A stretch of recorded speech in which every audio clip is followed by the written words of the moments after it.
here we go, it's the Salmon of Knowledge, another episode of Yet When Salmon of Knowledge. Yes, yeah, go on, Salmon of Knowledge podcast. Hello, Salmon Skins. How are we doing? It's me, Edwin Salmon of Knowledge, and I'm coming to you live from the second heat wave, reporting from the second heat wave. The sun is out. All of those optimistic men I've seen walking around town, wearing their shorts and their flip-flops with no socks and their t-shirts with no inclement jackets. And they were right, and I was wrong. The sun was going to come back eventually, even though there was flooding in Dundrum Shopping Centre. We were caught out here on the south side, even though Dundrum's on the south side as well, in Terranure, where I'm living, where everyone talks like this. There was a bit of rain, a bit of very heavy rain, the kind of heavy rain that's so heavy you can't see past it, and you have to lift the rain with your knees, because if you do it with your back, then you're in trouble. You're going to damage your back, and you're going to have some kind of lumbar support harness, much like my son Luke. Wow, what a segue. Talking about Luke, how's Luke doing? Luke is doing very well, thanks for asking. I'm a man talking about my child. I'm a parent. I am so proud. Luke is getting bigger every day. We're starting to try and train him to sleep, which is such a funny thing to be saying, we're training our son how to sleep, because you think sleeping would come naturally. But it's weird when you're only 3 months old, which he nearly is. He's 3 months old this week. You don't know how to sleep. You don't know how to do anything. You know how to feed when a nipple is shoved in your mouth, and you know how to poop because that just comes naturally. And it's still funny seeing his very satisfied sort of smile grunt, which is, always on his face when he is doing his dirty business. A smunt, I call it. A cross between a smile and a grunt. A smunt or a grile. Whichever you want.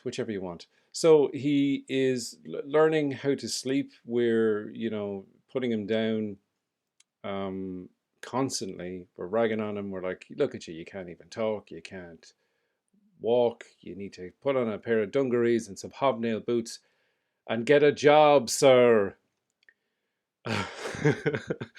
But he's not too bad. I mean, we've heard horror stories from other parents where, their children, when there's a full moon out, turned into like a little werewolf child.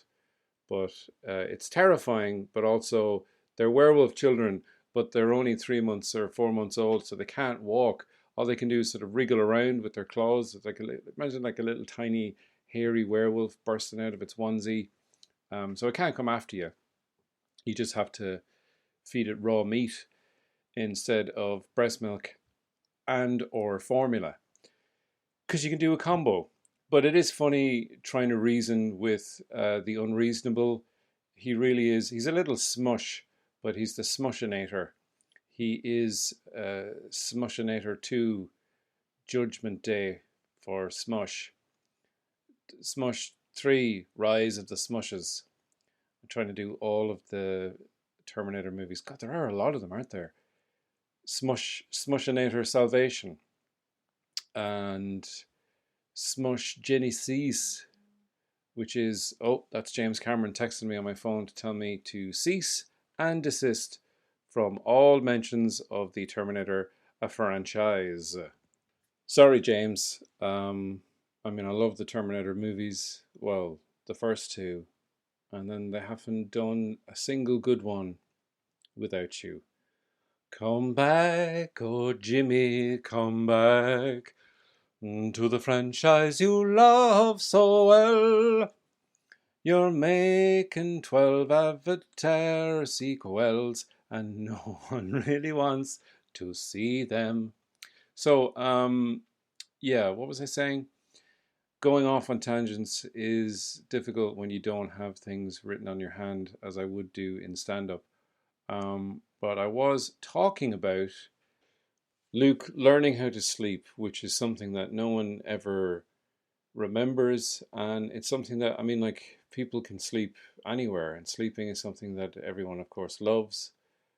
Cat naps are a wonderful thing as you get older, as you get to my age, 44, which is the age that I am. But Luke is funny because, and we kind of laugh a little bit. I mean, it's tiring and it's frustrating, and you're tired and you're trying to teach your son how to sleep. Like sometimes he will sleep sort of naturally after a feed, and he's out like a light. He's like so asleep, he looks like he's dead. In fact, I had him in the office here one night because Cara was exhausted, and I said, "Look, I'll take him inside. I'll give him a feed." There was like a half a bottle. So I brought him in, fed him. He fell asleep on my chest, as babies are wont to do. And I put him down, and he was so fast asleep, he like wasn't even moving. Like occasionally he'll make little noises, or he'll move slightly.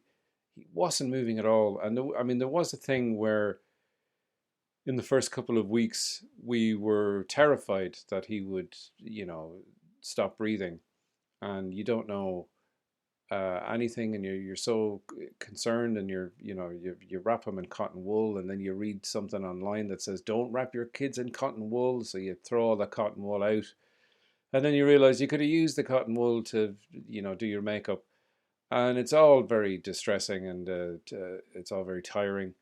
But he was he was lying on the bed completely asleep, and I was like leaning in and wishing I had like a tiny little mirror to check his breathing, just stick it under his nose and his little button nose. But I leaned in and I was just kind of going, Luke, Luke, and I got closer and closer, and I went, Luke, and he woke up, and he did sort of jazz hands. He did the sort of jazz hands that, if you've ever seen the movie Alien, which is a terrific movie, a wonderful monster movie in space. It's a horror. It's a horror movie basically.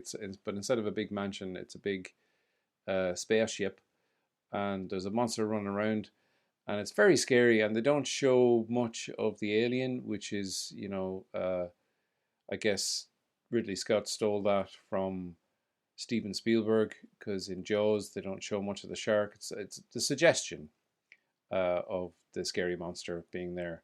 And the less you see, the more your imagination runs wild, I think is the idea. And it's a good idea because it works. But there's a section of Alien towards the end where they have the kind of flamethrower, and Dallas, the captain, Tom Skerritt, is the actor who plays him, is just crawling around in the ducks looking for the alien, and they've got that sensor thing, and they're like, he's close, he's right beside you, and he turns around and he illuminates the alien, and the alien is there. And before this, you've seen the alien's kind of head and his little extra tube mouth that comes out. And just to see the head would be enough, just to know that he's there, and then cut away, and his communication is cut off. And you can use your imagination. Less is more. Don't show everything. So they show the alien, but the alien has its hands up in a sort of a Al Jolson kind of, "Mamma, I'm a scary xenomorph and I'm gonna eat your chops." It's just, it kind of makes me laugh every time. And Ridley Scott did like a director's cut version of the movie where he added in a scene after the fact. This is years. This is after all the Alien sequels were made, and if you recall back to James Cameron, James Cameron's Aliens, which was released in 1986, and he had the Alien Queen. So the kind of question was, all those eggs with the face huggers that they saw in the first movie, they're like, who was laying those eggs? And it turned out it was the Alien Queen. But then Ridley Scott did a director's cut of Alien, and he added a scene where Tom Skerritt and I think Harry Dean Stanton, although I think Harry Dean Stanton's face was kind of smushed. So some of them were taken. Tom Skerritt and a couple of the other crew members were slowly turning into eggs. So that was like completely contradicted everything that had come after it. So and I think in a way it's maybe Ridley Scott being sort of chomping on his cigar saying, I fucking created these fucking aliens, I can do what I like. And he's English, and that is a perfect impression of Ridley Scott. Now, before I get on to the sleeping, I should really talk about, while it's in my brain, that I mention aliens because my sister-in-law, Claire, her uncle, believe it or not, it's not that unbelievable, people have jobs, her uncle used to work in the movies. And I'm a big movie fan. And he worked in the costume department, and he worked in England in Pinewood Studios, and he worked on the movie Aliens, and he kept a lot of memorabilia. And Claire basically was in she's from Meath, she was in her family home, and her uncle's kind of bags of memorabilia were there.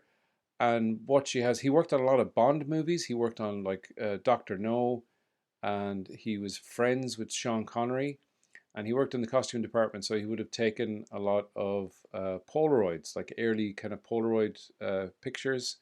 Not obviously at the beginning of the Bond, because that was in the 60s, 62 or something was the first Dr. No James Bond movie. But I was flicking through, and he has, like he worked on some of the Roger Moore ones, like A View to a Kill, and Octopussy was another one. So I found photos of Polaroid snaps of actors in their costumes, because you have to take, for continuity purposes, you have to take a picture. So then when you come back the next day, or they might be shooting the second half of the scene a couple of weeks after that, if it's a very inefficient movie set, because you'd want to shoot the end of the scene on the same day. And this will be of particular interest, by the way, to one of my long-term listeners, or long-time listeners even. Term, it's weird. It's like someone's been ordered by a court to listen to my podcast as some kind of punishment. And maybe it is some kind of punishment, but a very rare thing as well, because I've looked at my demographics on Spotify, because they give you demographics. Now, most people listen on Apple Podcasts, and then Spotify is where everyone else listens for the most part. And about 90% of my listenership is male. So, hey, fellas. But Leah from Winnipeg has been listening from the very beginning, and her partner, Kevin, they both work on the movies, and Leah works in the costume department. She distresses the costumes. So if a costume looks too good, she goes up and she goes, "You look terrible. What an awful costume. Everyone's talking about how terrible you look."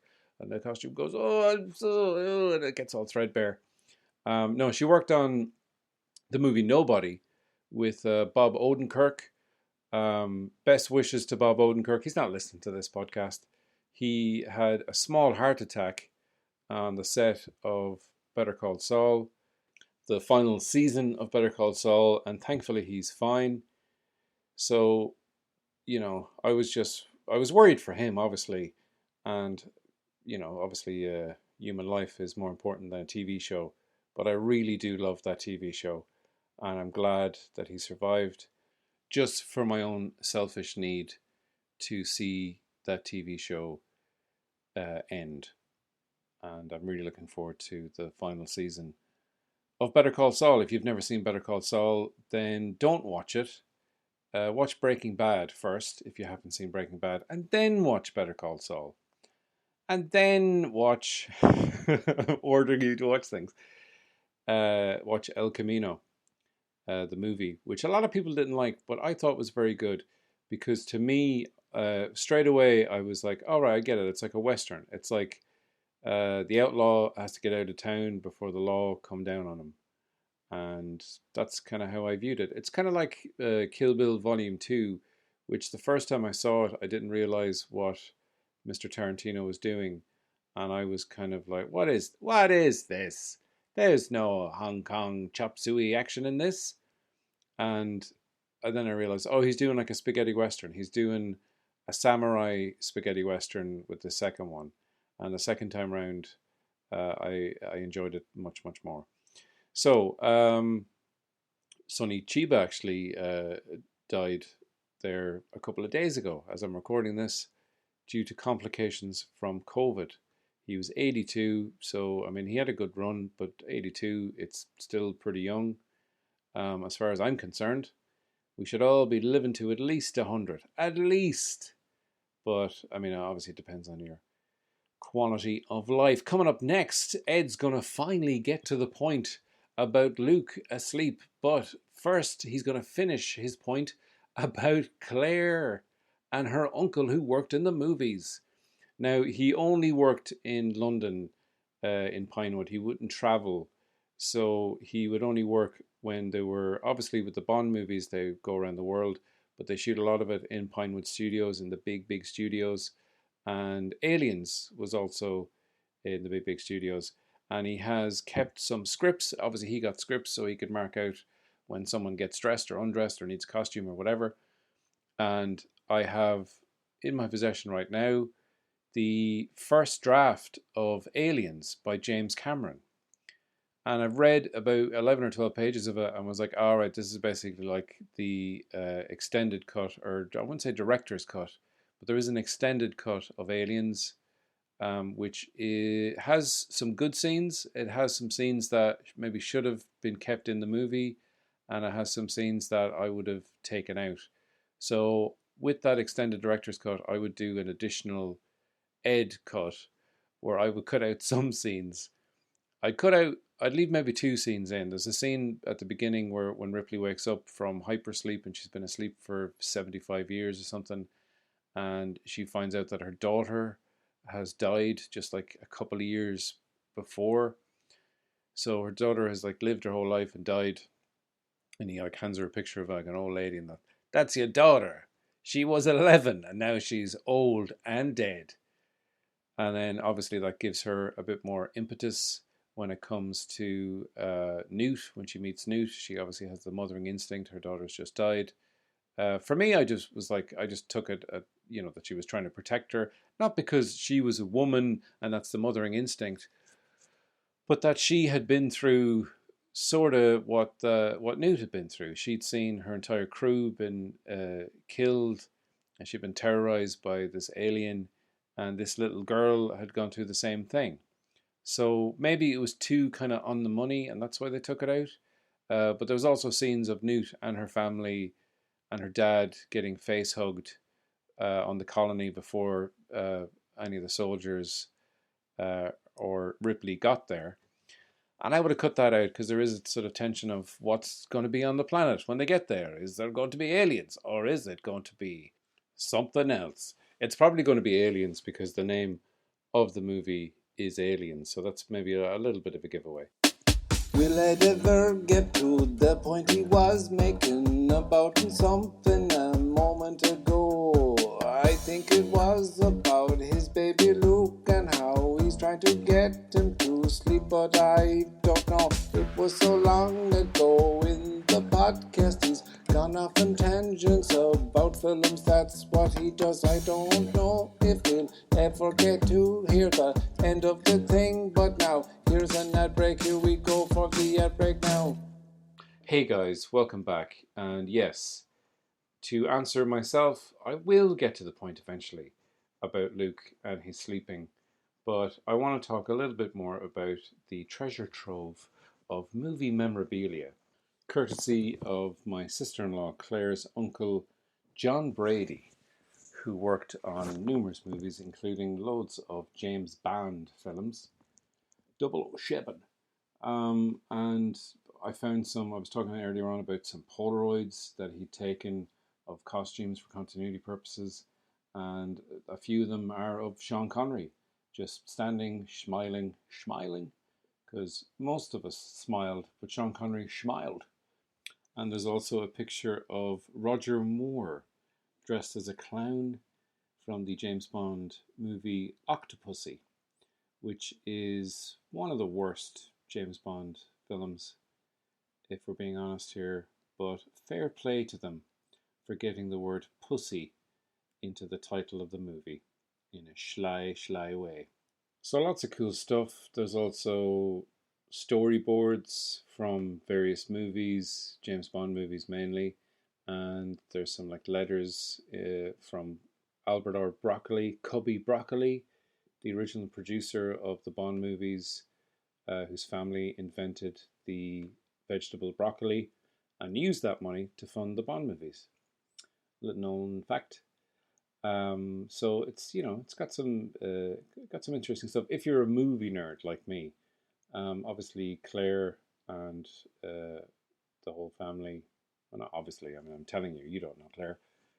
They're not. It's not a big deal to them. But I was like, what? Oh my god, cool.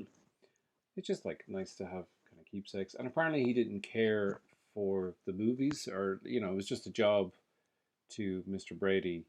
He wasn't like a big mad movie fan. He wasn't like desperately trying to get work in the movie films. It was just something he enjoyed to do, although he didn't like traveling. So it's something he enjoyed to do just in London, in Pinewood Studios. And that happens a lot with movie people, and it kind of annoys me a little bit because I've studied, I went to Cork to study video production, and I learned a few things. I learned how to edit, and I learned how to smile and find the inner Ed. No, I learned how to, set up live studio stuff, and it was very practical. I did some like photography, developed my own photographs, which was cool. Lots of practical stuff, and we had some guest speakers who'd come and like chat to us about the industry. And there was a guy who was a cameraman or a director of photography or a cinematographer, which is a phrase, an expression that I don't particularly like. Director of photography is pretty good. Cinematographer sounds like a made up thing. Sounds like you got your degree online or something. But this guy, he'd shot a bunch of stuff. He'd shot kind of docudramas and things like that for Channel 4. He did a thing about Neanderthal men, and he had shot the recreations of Neanderthal life with the Neanderthal actors. How many times can I say Neanderthal? A lot. And his whole story was, oh, I just fell into it. And it was so frustrating. It was like every single person didn't go to college like we were, didn't study it like we were, just kind of, oh, my uncle's best friend's flatmate needed a hand, moving some of the set, and I went to help, and I ended up just hanging around, and that's it. And now, 20 years later, I've won an Oscar for best set mover. And it just like I remember one lady who was a producer of some kind, and she got into it as a runner, which is the kind of that's your first job. You're just running around doing like a dog's body. You wear a dog's costume, and you just get coffees, and you get a trilby hat if the director wants to wear a trilby hat. And no, this trilby hat is no good. I need a peacock's feather in the trilby hat, or else the trilby hat is pointless. Why am I even wearing a trilby hat if there's no feathers in it? Get the hell out of here. And sometimes you're treated badly, as is the case. But this lady, her story was, we're like, well, how did you get into the industry? And her story was, oh, I was in my apartment one day, and I had a shower, and I came outside to check the post in my towel, just ran out to check the post, and there was a gust of wind, and it blew the door shut, and I was locked out of my apartment. So there I was, just wearing a towel, and I knocked on my next door neighbors. It was like 8:30 in the morning, and I had the day off because I didn't have a job. I was waiting for my job in the movie business to just fall in my lap, as you will see when I tell you the rest of the story. And we're like, please continue. And she knocked on her neighbor's door, and her neighbor was like, oh my God, a woman in a towel, all my prayers have been answered. And she went, hang on a second, Mr. Weinstein. No, no, no, she didn't say that. Yeah, she was just, oh, I've locked myself out of the house. And he said, "Oh God, look," and they kind of knew each other sort of casually. And he said, "Look, I've got to go. I'm, shooting a movie. Where are my big cigars?" And he grabbed his big cigars and said, "Look, you can wait here. Phone someone, and you wait for the locksmiths or something. Yeah, no problem. But I gotta go. I gotta go." So he left, and then she's sitting in his apartment, which I mean I think it was pretty sound to him, I guess, to let a semi damp woman into his apartment. God, now I'm gonna get bloody Harvey Weinstein. Um, no, that's not a phrase. That's not a verb, Ed. What are you talking about? You're going to get Harvey Weinstein. That just means you're going to get fucking abused. She's sitting in the apartment, and your man's gone. Next thing, the phone rings, and she answered the phone. Which to me, I remember listening and going, well, if I was like sitting in someone's apartment that they'd kindly let me sit in because I'd locked myself out of my own apartment and I was only wearing a towel, and their telephone rang, would I answer it? Is that a step too far, or is that fair enough because I'm already in the apartment sitting in a towel? So she answered the phone, and it's your man on the phone. And he's like, "Great, you're still there." And she was like, "Yeah, well, where else would I be? I'm locked out of my bloody house, and it's only been like 20 minutes." And he's like, "All right, let's the sass." I'm paraphrasing, and I'm making the story a little bit more interesting. But that was the basic gist. And he said, "Look, I'm in a bind here." And she said, "You're in a bind. I'm in a towel in your apartment." He said, "Right, stop at the sass. You're not even giving me sass. This is just Ed in the future adding sass to this story. There's 90% less sass in this story. Make it so." And she went, "Oh, I'm sorry. Okay. I'm sorry for Ed's sass in the future." I said, "No need to apologize for future sass, but listen to me. I'm in a bit of a bind here. Someone hasn't showed up for work, and we desperately need someone to come in and be a runner." And she's like, "Well, what? What's that entail? You'll have to wear a dog's costume, and then we'll explain the rest of it when you get here. It mainly involves getting coffees." And she was like, "What?" And he's like, do you have anything on?" She's like, "No, I'm unemployed. I've just been sitting around in my towel waiting for my big break in the movie biz, even though I'm not that even that interested in the movie biz." So he was basically, and she said, "Well, I've no clothes or anything. I'm in a towel." He's like, "Will you stop mentioning the towel?" And he said, "What's your measurements?" And he basically bought her clothes, had a taxi come round, give her the clothes, or like a driver, you know, from the production. She got dressed. The driver drove her back, and there she was working on a movie or a TV show or something, and she never looked back. And she told us this story, and we were all sitting there going, "So we're in college studying to get a job in the movie biz, and you're telling us that all we have to do is lock ourselves out of our apartment in a towel like we're in a rom-com, and then the next door neighbor is like some producer, and then also hope that someone doesn't show up for their job, and that's how we get into the movie biz." So I mean, I've been listening to the Roger Deakins podcast. Roger Deakins, who is a director of photography, cinematographer, who's shot loads of movies. You name it, he's shot it. Well, don't name them all. Just name the ones that he shot. Shawshank Redemption, No Country for Old Men, 1917, uh, Blade Runner 2046, which is the movie that he won the Oscar for. Skyfall, there was another one. Celebrated cinema. I think he was nominated like 58 times and he never won, but he won there for Blade Runner 2049, 46, whatever it was, whatever I called it. The first one was right. And he's got a podcast, and I was so kind of relieved to hear that, he went to film school and he shot documentaries, 1 hour documentaries, half hour documentaries, and then he shot short films with other students. And, he actually went to school and did it, and that's how he got his kind of start in the sort of mid 60s. And it was like, wow, finally someone who wanted to do the job they did and went to do a course on the job they did. Because, like, in fairness, there are a lot of people who have not got work from the entertainment industry by going to study to get a job in the entertainment industry. And speaking of entertainment industry, and I will eventually get back to Luke. Speaking of entertainment industry, I've had a couple of gigs there recently. I was in Kilkenny doing a show with Dreamgun Film Reads. We did The Shawshank Redemption.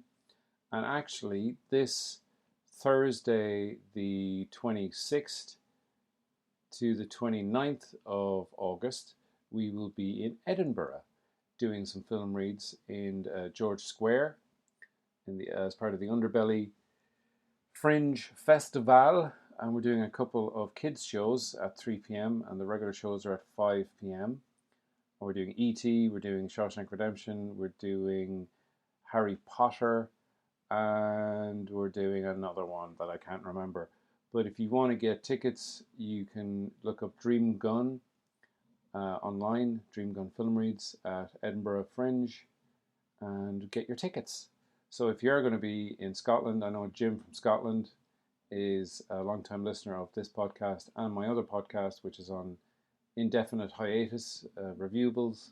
Hi Jim, I don't know where in Scotland you live or even if it's pronounced that way. I think it's probably pronounced Scotland or Scotland. So if you are anywhere near Edinburgh, let me know, and I'll get you a comp. And anyone else who's a patron, if you want to become a patron, it's free right now because I've paused it because I've started doing gigs and I have a baby. So these podcasts are infrequent and they used to come out every Friday. These come out every 2 days. Now they come out whenever I have them done. And that's about the height of it, as the fella says. So yeah, in Kilkenny we did one show and we were hanging out in our hotel rooms because everything closes at 11 still. And it's a little bit disconcerting having to do gigs in a courtyard to 40 people while the All-Ireland final was on and 40,000 people were up and hanging around in very large groups. And I don't understand why you can have that, but you can't have more than 40 people at a gig. Obviously the rules are different in Edinburgh. I'm not sure what the rules are, but I think we were doing it in a kind of an open air thing. So it's a little bit frustrating, but we also got to perform, myself and my friend Kevin McGarren. He was doing a gig in Dolan's in Limerick in the new courtyard that they've built in the upstairs, which is a really lovely courtyard and a really nice space. And we had a lovely gig. It was nice just to be able to gig again. And I kind of felt like elated and also a little bit sad because when the gig was over, I was like, well, I've no gigs on the horizon because I can't see that far. It's too far away. Because there is no quote unquote roadmap when it comes to live music and comedy and pubs fully reopening. And it seems a little bit weird that they can have a lot of people coming from Cork and Limerick to Dublin and hanging around, thronging the streets, shoulder to shoulder.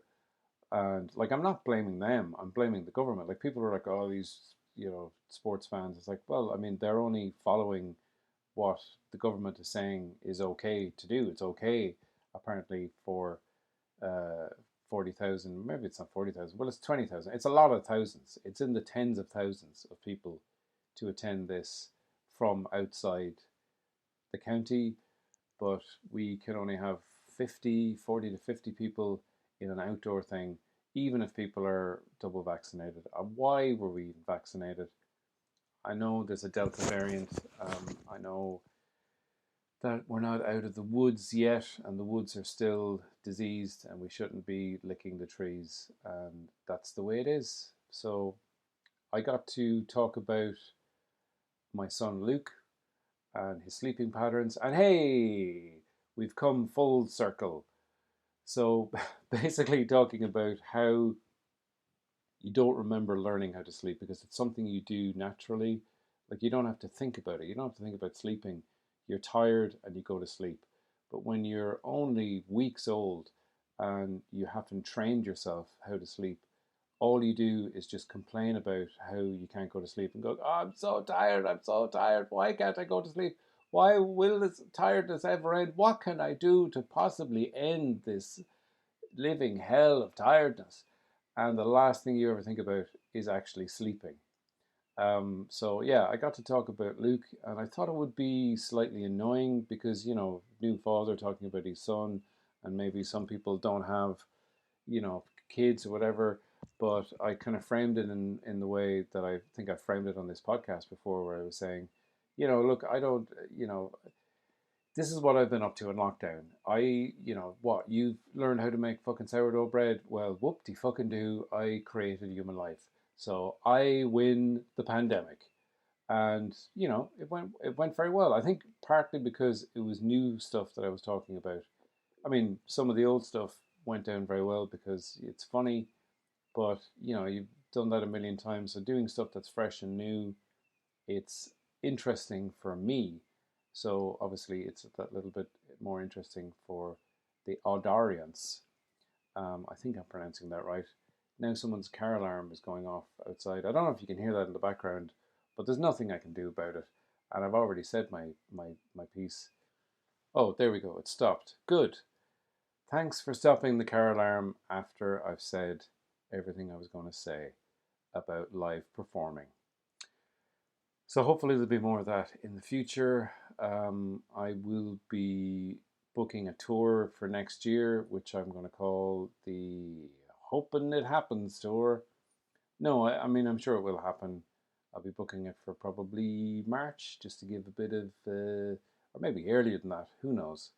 But there is this thing of people, things are starting up again. People are tweeting a lot of nature is healing tweets, but not about, like, before, at the beginning of the lockdown, when goats were coming in and eating small Welsh villages, and then elephants were in the Cotswolds forming their own Planet of the Apes type society, gaining intelligence, speaking English, and taking over. Or the smog was clearing and the rivers were clearing, and you could see the mountains in the distance from certain villages and towns in the world. And, air traffic was down and traffic in general was down. And then people were saying nature is healing. And isn't this unbelievable? And now people are saying nature is healing, but like when they're like drunk in a pub, or they're having chicken wings in their favorite restaurant that they haven't had chicken wings in 2 years or something, and they post a picture on Instagram with nature is healing. And I'm like, no, stop that. Nature is not healing. If you've been paying attention to the news, nature is quite the opposite of healing. It's, the world is on fire, and we're at like code red, code hot red. So maybe take some time out to have a look at what you can possibly do to help nature heal, which is, simple things like, eat less meat. Have at least one day a week be meat free, because the production of meat uh, causes an awful lot of pollution. So that is the thing. It's not about using metal straws versus plastic straws. They want us to have that debate. It's about big corporations dumping billions of crude oil into the ocean and toxic waste and all that kind of stuff. Find out who those companies are. I don't know. I will find out. I recently found out that because I don't like Amazon.com, because I don't like Jeff Bezos, and I don't like his ethos. I don't like the ethos of Bezos. I don't like how he treats his workers, and I boycott Amazon. I don't buy anything from Amazon. If I do buy books, which I do on occasion for myself and for others as presents, I buy from thebookdepository.com. And I found out recently that thebookdepository.com is owned by Amazon. So you have to kind of know that these people are very sneaky and smart, and they will pretend that they're a nice, cool online book company. But they do that because they know that they're awful, and they know that people want to boycott them, and they just want to get your money any way they can. So, do your actual research. And I'm not talking about your Professor Google's Facebook University anti-vax idiots. I'm talking about actual little bit of research. Leave all the sort of medical stuff to the medical professionals. And if you haven't gotten vaccinated, do get vaccinated. I mean, in this country, 90% of the population is double vaccinated at this point, and young people are crying out for it when they could get it in chemists. And it's great to see half of America is vaccinated, which just goes to show how much sort of misinformation and how much craziness is going on in there. What do you think, Christopher Walken? Yes, it's crazy. Thank you, Christopher. So, guys, thank you so much for listening to me talk about Luke. I had to go away there and look after him because I'd go away. I'd stay here and look after him, but I had to pause the recording because Cara wanted to go to the shops. And if you bring the kid to the shops, you can't leave the child in the car and crack open the window like he's a dog. You have to, put him in a Bjorn and walk around with him while you're getting your cantaloupes or whatever you're buying, or your melons, your honeydews or your gallias. You have to. You can't just leave him. Which is why when people go on about their dogs and how when they own a dog that they're a dog parent, and I just think, oh fuck you, you're not a parent. If you were a parent of this dog, you have to strap your dog into a dog Bjorn or put your dog in a push chair. And if your dog's massive, like if you have a German Shepherd, you're gonna basically break your back carrying him around the shop when you're buying your fruit or your middle aisle purchases. The carpool. I saw one, a carpool karaoke. James Corden. Not a fan of him. He does that carpool karaoke thing, which is huge part of his Late Late Show. No, not that one.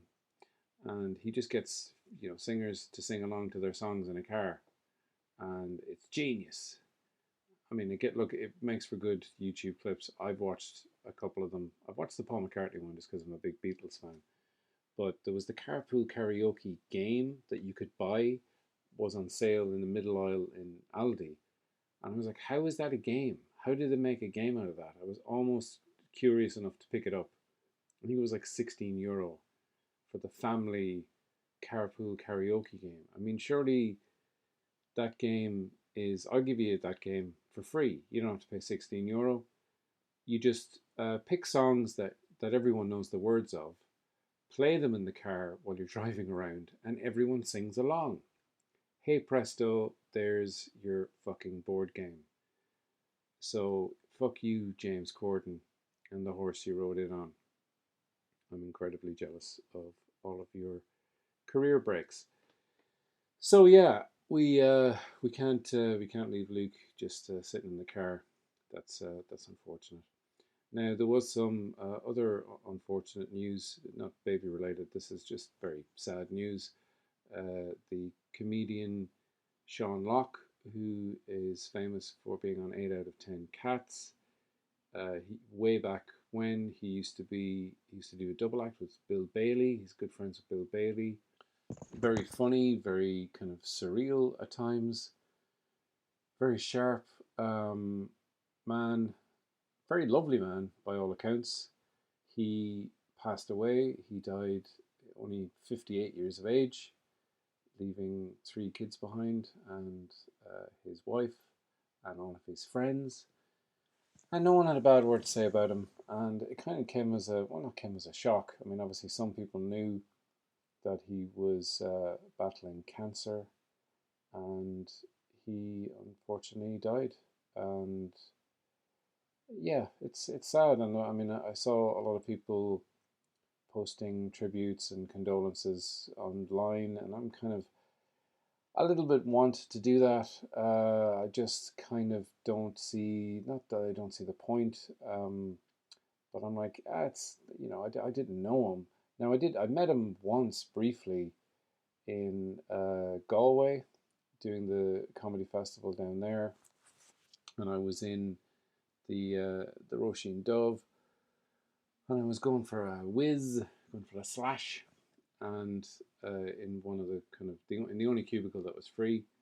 And I remember just the door was open because I was only going for a slash, and Sean Locke stuck his head in, and I kind of turned around and sort of saw him, and then he walked off, and I just heard him saying, "There's some bloke in there, some bloke in there," and in my head I was thinking while I was whizzing, I was thinking, "Wow, Sean Locke thinks I'm some bloke," and I came out, and he was just standing around with a couple of the comedians, can't remember who they were, and I just went, "It's me, some bloke."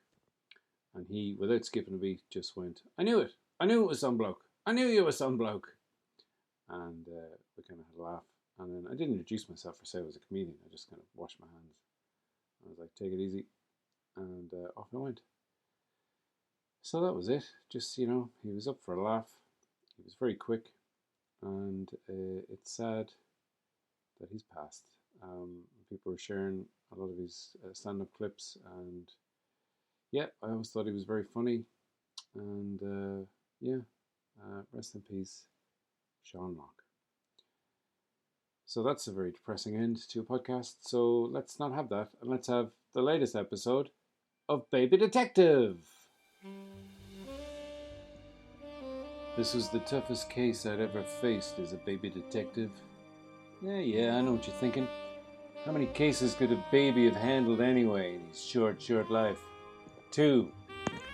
Yes, this was a tough case. Much tougher than that one other case that I'd handled. I was just a missing rattle. Turned out it was behind the couch. I couldn't pin that on anyone, not even the couch. But this case was different.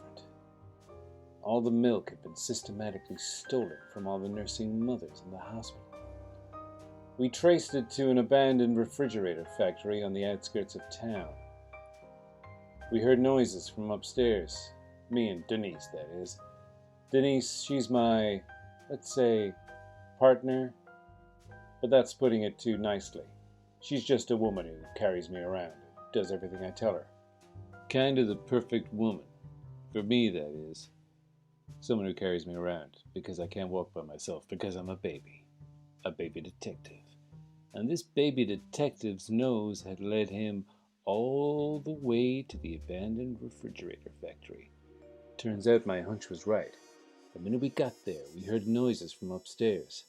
It sounded like someone being carried around in a Bjorn. I know that sound because I hear that sound every day. Because that sound is me being carried around. I hear it in my own ears, that's what I try to say. We reached towards the door and pushed it open, only to find it was a little bit stiff. So we had to push a little bit harder, and then once the door was open, there was no one there.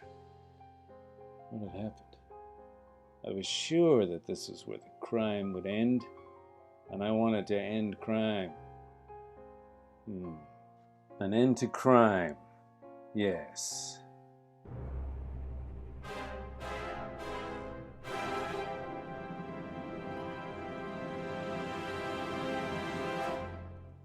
Meanwhile, downstairs outside the old abandoned refrigerator factory. I can't believe we made it out. You were very good, Fernando. You spotted that hole in the floor. That perfect hole that could fit both you and me.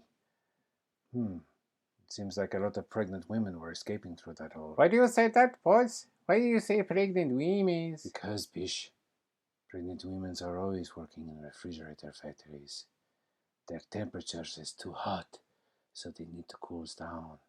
We're better to have cools than in refrigerated factories making refrigerators. Oh, boss, you are so smart. Thank you, Bish. Now, I don't think it's too smart to be standing around talking about pregnant women and how hot they get and how they need to cool down. We are still around the scene of the crimes. It's time to move, Bish. Unhook me and put me in the baby seat in the back. Oh, sure, right away, boss. No problems. Meanwhile, upstairs in the refrigerator factory that's been abandoned, I don't know what's happened. I mean, I could feel it in my bones. We're going to have a showdown. Tete-a-tete. That's French for face to face. Are you sure? I think that means head to head, Mr. D. Shut up, Denise. I know French. Okay, if you say so, monsieur. And I swore I heard someone talking behind that door. Someone in an accent that wasn't American.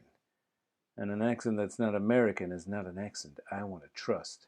Because you can't trust it, because it's not American. So what do we do now, Mr. D? I'm getting fussy, Denise. I think we should go home. It's time for my nap. Put me in the baby seat, in the back of the car. Meanwhile, in Senor Baby's car, I sensed something. Something I had not sensed in a long times.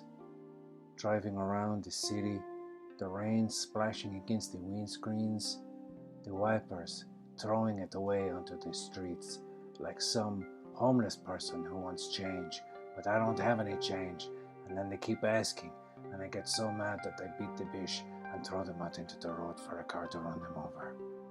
That is how I have always lived my lives. I have always looked out for me's, number ones. Who are you talking to, boss? Are you talking to me? No, I am not talking to you, Fernandos. I am inner monologuing out loud. Please do not interrupt me, Bish.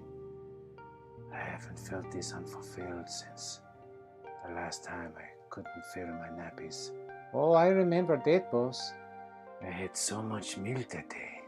I push and push, but nothing. Nothing comes out of my bum's hole. Oh, don't blame yourself, boss, for that. Blame me. Somehow. I do blame you, Bish. But I also blame myself. I just can't escape the feeling that we were supposed to have a showdown this particular episode of my life, but it has not happened. Why? Meanwhile, in Detective Baby's car, Denise, I just can't figure it out. Can't figure what out, Mr. D? Shut up, Denise. It was a rhetorical question. Well, if it was rhetorical, why did you say my name? Oh, you're right. I'm sorry, Denise. I shouldn't have used you as a fake rhetorical question person when you're actually right here in front of me as I sit in this baby seat. God, I'm thinking so hard I've shit myself. I'll take care of that when we get home, Denise. Okay, Mr. D. Just can't help feeling that something was supposed to happen tonight, and it didn't, and I don't know why, and I should know why, because I'm a detective. Maybe it's because I'm fussy, maybe it's because I was up all night, every 2 hours, feeding, sleeping. Maybe I know possibly met my match.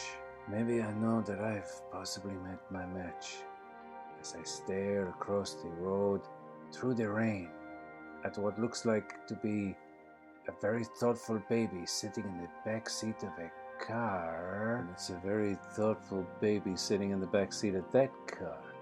And that baby looks like a Latino baby. And that bish looks like a detective baby bish. And a Latino baby is exactly the baby I'm looking for. And a detective baby bish is exactly the bish I'm looking for. Denise, Fernando, step on it. Anything you say, boss. Putting the foot down, Mr. D. Whoa, what an episode. That was exciting and very kind of thoughtful and cool kind of music when they're driving along with the inner monologue. Oh, actually, just after reading, that was guest directed by Michael Mann. So a very Heat-esque episode, and he is directing the next episode, which will be a showdown, a head-to-head, where Baby Detective and Senior Baby will finally meet and have some back and forth dialogue, and that will snap, crackle, and pop, judging by these two big swinging babies. Guys, that is the end of the episode for this week. I hope you have enjoyed it. I hope you are enjoying the second heat wave that we're having here in Ireland. Wherever you're listening, I hope the weather is nice. I hope that you're safe and sound, and that all your loved ones are safe and sound, and that you all get to the end of a rainbow, meet a leprechaun, and beat him to death and steal his gold and start a new life in the Seychelles. My name is Edwin Salmon. Thank you for listening to my podcast. If this is your first time listening, why not consider listening to the other podcasts that I have out? There's about 70 odd of them. And if you have a couple of minutes, it's all it'll take, maybe a minute, you can give me a review on Apple Podcasts. You can follow me on Spotify. Please take care of each other, be kind, and I will talk to you all very, very soon. Bye bye bye bye bye bye bye bye bye bye. See you now.